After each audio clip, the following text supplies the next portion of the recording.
ভয়ঙ্কর তাণ্ডবের পর একে একে ভেসে উঠছে ঘূর্ণিঝড় রেমালের অগ্নিমূর্তির ক্ষতচিহ্ন।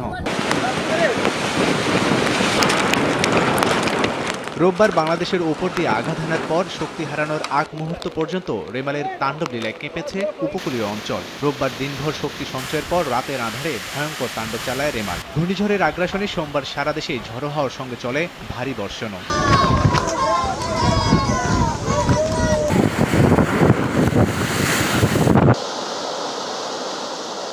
মধ্যরাতের জোয়ার আর ফুঁসে ওঠা সাগর, নদ নদীর পানিতে বিভিন্ন স্থানে বাঁধ ভেঙে হু হু করে পানি ঢুকে পড়ে জনপদে। মুহূর্তে লোকালয় প্লাবিত হয়ে পানিবন্দী হয়ে পড়ে হাজার হাজার বাসিন্দা। তলিয়ে যায় গ্রামের পর গ্রাম। বাগেরহাটে প্রাথমিকভাবে প্রায় 22 থেকে 25,000 মৎস্যঘের তলিয়ে যাওয়ার খবর পাওয়া গেছে। এছাড়াও ডুবে গেছে হেক্টর হেক্টর ফসলি জমি। স্থানীয়দের দাবি, দুর্বল বাঁধের কারণে ঘূর্ণিঝড় শুরুর আগেই ভেঙে যায় অধিকাংশ বেড়িবাঁধ। এতে সুরক্ষার প্রথম পর্যায়ে ভোগান্তিতে পড়েন সাধারণ মানুষ।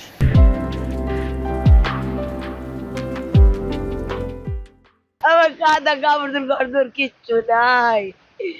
ঘর দুয়ার পানি উঠে তলাই গেছে, মাই পোলা লইয়া কোনো রকমের বাঁচি আছে। এর মাছ আসলে প্রায় 7-8 লাখ টাকা, এত তলাই সব চলে গেছে। রান্না করতে পারতেছি না, চুলায় পানি উঠছে, অনেক সমস্যা আমাদের। বাড়িঘর ছেলে যা সমস্যা গেছে, আমরা জীবনে যদি মানুষ আশ্রয় কেঁদে না যাইতে, মানুষ গরু বাছুর সব মরে যাইতে, কিচ্ছু থাকতে না। নদীর কূলে যে বালিঘর ছিল সেগুলো পানি সব তলায় গেছে একবারে। ঘূর্ণিঝড়ে ঘন্টায় 111 কিলোমিটারের বাতাসের ঝাপটায় লন্ডভন্ড ঘরবাড়ি সহ নানা স্থাপনা। খুলনা ও বাগেরহাটে 30,000 ঘরবাড়ির সম্পূর্ণ ও 91,000 ঘর আংশিক ক্ষতিগ্রস্ত হয়েছে বলে জানা যায়। জোয়ারে ভেসে গেছে অনেক ঘরবাড়ি, গাছপালা উপড়ে বন্ধ হয় রাস্তাঘাট। এছাড়াও বিভিন্ন স্থানে সড়ক ভেঙে যোগাযোগ বিচ্ছিন্ন হয়ে পড়ে। ঝড়ে সঞ্চালন লাইন ক্ষতিগ্রস্ত হওয়ায় বিদ্যুৎ বিচ্ছিন্ন অনেক এলাকা। ঘূর্ণিঝড়ের আগেই প্রাণ বাঁচাতে দেশের বিভিন্ন আশ্রয়কেন্দ্রে স্থানে 10 লাখের বেশি মানুষ।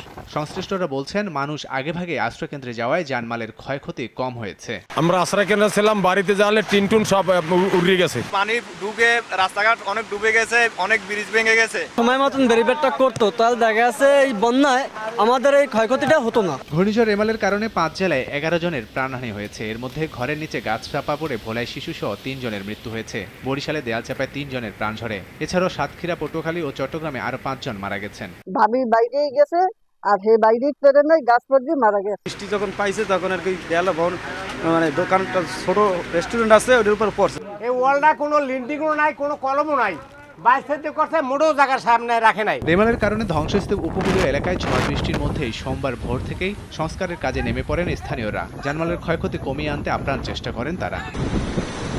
এদিকে ঝড়ের আঘাতের রেশ এখনো থাকা দুর্যোগ কবলিত এলাকায় ক্ষয়ক্ষতির প্রকৃত তথ্য এখনো পাওয়া যায়নি। লাবিব হাসান, সময় সংবাদ।